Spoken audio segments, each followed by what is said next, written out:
មន្ត្រីជាន់ខ្ពស់ក្រសួងព័ត៌មានជំរុញឲ្យអ្នកសារព័ត៌មានផ្សព្វផ្សាយអំពីគ្រោះមហន្តរាយដល់ប្រជាពលរដ្ឋឲ្យបានច្បាស់លាស់និងមានប្រយោជន៍ដល់សង្គមឯកឧត្តមហ៊ុយសារ៉ាវុធរដ្ឋលេខាធិការក្រសួងជាប្រធានលេខាធិការដ្ឋានគ្រប់គ្រងគ្រោះមហន្តរាយក្រសួងព័ត៌មានតំណាងដល់ខ្ពង់ខ្ពស់ឯកឧត្តមនេភត្រារដ្ឋមន្ត្រីក្រសួងព័ត៌មានជំរុញឲ្យអ្នកសារព័ត៌មានផ្សព្វផ្សាយអំពីគ្រោះមហន្តរាយដល់ប្រជាពលរដ្ឋឲ្យបានច្បាស់លាស់និងមានប្រយោជន៍ដល់សង្គមឯកឧត្តមហ៊ុយសារ៉ាវុធបានថ្លែងក្នុងពិធីសិក្ខាសាលាជូនអ្នកសារព័ត៌មានរដ្ឋនិងឯកជនស្ដីពីការគ្រប់គ្រងនិងការកាត់បន្ថយគ្រោះអន្តរាយក្នុងវិស័យព័ត៌មាននាព្រឹកថ្ងៃទី26ខែកុម្ភៈឆ្នាំ2026នៅសាលប្រជុំប្រាសាទតោនៃរដ្ឋបាលខេត្តកំពង់ធំដែលមានការអញ្ជើញចូលរួមពីឯកឧត្តមឈិនលៀងរដ្ឋលេខាធិការក្រសួងព័ត៌មាននិងជាអនុប្រធានលេខាធិការដ្ឋានគ្រប់គ្រងគ្រោះមហន្តរាយក្រសួងព័ត៌មានឯកឧត្តមអ៊ីវផាលីអនុរដ្ឋលេខាធិការក្រសួងព័ត៌មាននិងជាអនុប្រធានលេខាធិការដ្ឋានគ្រប់គ្រងគ្រោះមហន្តរាយក្រសួងព័ត៌មានលោកអ៊ុនបុតអភិបាលរងខេត្តកំពង់ធំលោកស្រីប្រធានមន្ត្រីអង្គភិបខេត្តកំពង់ធំសៀមរាបកំពង់ចាមព្រះវិហារនិងខេត្តឧត្តរមានជ័យនិងសមាជិកាប្រមាណជាង100នាក់ឯកឧត្តមអ៊ុនបុតអភិបាលរងខេត្តកំពង់ធំបានថ្លែងថាក្រុមការដឹកនាំប្រកបដោយភាពឆ្លៀសវៃនិងចក្ខុវិស័យវែងឆ្ងាយរបស់សម្ដេចមហាបវរធិបតីហ៊ុនម៉ាណែតមានចក្ខុវិស័យរបស់ខ្លួនឲ្យក្លាយទៅជាស្ថាប័នទំនាក់ទំនងសាធារណៈរបស់រាជរដ្ឋាភិបាលប្រកបដោយបុរិសកម្មអន្តរសកម្មប្រសិទ្ធភាពនិងប្រសិទ្ធផលដើម្បីគ្រប់គ្រងលំហូរព័ត៌មានធានានូវសន្តិសុខព័ត៌មាននិងសណ្ដាប់ធ្នាប់សាធារណៈ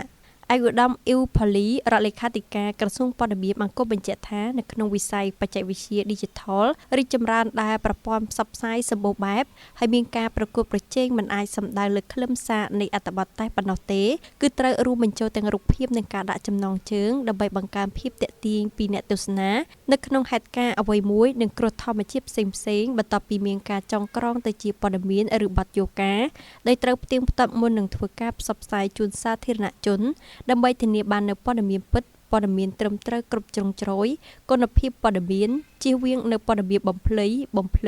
បំភាន់បន្លំព័ត៌មានคล้ายៗនិងព័ត៌មានបញ្ញាសិប្បនិម្មិត AI ដែលធ្វើឲ្យប៉ះពាល់ដល់សន្តិសុខសង្គមនិងផលប្រយោជន៍ប្រជាពលរដ្ឋឯកឧត្តមបន្តថាចំពោះបងប្អូនអ្នកសារព័ត៌មានដែលនិយមធ្វើការ live ផ្ទាល់ត្រូវមានការប្រុងប្រយ័ត្នខ្ពស់និងស្វែងរកប្រភពឲ្យបានច្បាស់លាស់ជាមុនជៀសវាងនៅផលប៉ះពាល់ដល់កិត្តិយសសេចក្តីថ្លៃថ្នូរដល់អ្នកដទៃនិងសន្តិសុខសណ្ដាប់ធ្នាប់សង្គមជាពិសេសព័ត៌មានទាក់ទងនឹងសន្តិសុខជាតិឯកឧត្តមហ៊ុយសារ៉ាវុធបានមានប្រសាសន៍ថាសិក្ខាសាលាផ្សព្វផ្សាយនៅថ្ងៃនេះមានគោលបំណងលើកកម្ពស់សមត្ថភាពនិងការយល់ដឹងរបស់អ្នកសារព័ត៌មានរដ្ឋនិងឯកជនអំពីការគ្រប់គ្រងនិងការកាត់បន្ថយគ្រោះមហន្តរាយដើម្បីអាចផ្សព្វផ្សាយព័ត៌មានបានត្រឹមត្រូវទាន់ពេលវេលានិងមានប្រសិទ្ធភាពគោលបំណងសំខាន់រួមមាន1ពង្រឹងចំណេះដឹងមូលដ្ឋានអំពីប្រភេទគ្រោះមហន្តរាយដូចជាទឹកជំនន់ខ្យល់ព្យុះភ្លើងឆេះការរញ្ជួយដីជំងឺរាតត្បាតជាដើម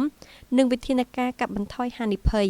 2បង្កើនសមត្ថភាពក្នុងការផ្សព្វផ្សាយព័ត៌មានពាក់ព័ន្ធនឹងគ្រោះមហន្តរាយដែលផ្ដោតលើភាពត្រឹមត្រូវភាពទាន់ពេលវេលានិងការប្រើប្រាស់ប្រភពព័ត៌មានផ្លូវការ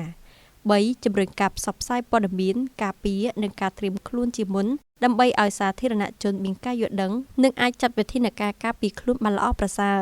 4ពង្រឹងកិច្ចសហការរវាងស្ថាប័នព័ត៌មាននិងអាជ្ញាធរពាក់ព័ន្ធក្នុងការផ្លាស់ប្តូរព័ត៌មាននិងការឆ្លើយតបពេលមានគ្រោះមហន្តរាយកើតឡើង5លើកកម្ពស់សីលធម៌វិជ្ជាជីវៈអ្នកសារព័ត៌មានក្នុងការផ្សព្វផ្សាយព័ត៌មានអំពីគ្រោះមហន្តរាយដើម្បីជៀសវាងការបង្កការភ័យខ្លាចឬការផ្សាយព័ត៌មានមិនពិតអ្នកសារព័ត៌មានជាអ្នកបញ្ជូនព័ត៌មានទៅសាធារណជនបានលឿននិងទូលំទូលាយប្រសិនបើព័ត៌មានមានភាពត្រឹមត្រូវនិងបានទាន់ពេលវេលាវាអាចជួយនិងកាត់បន្ថយហានិភ័យដែលអាចកើតមាន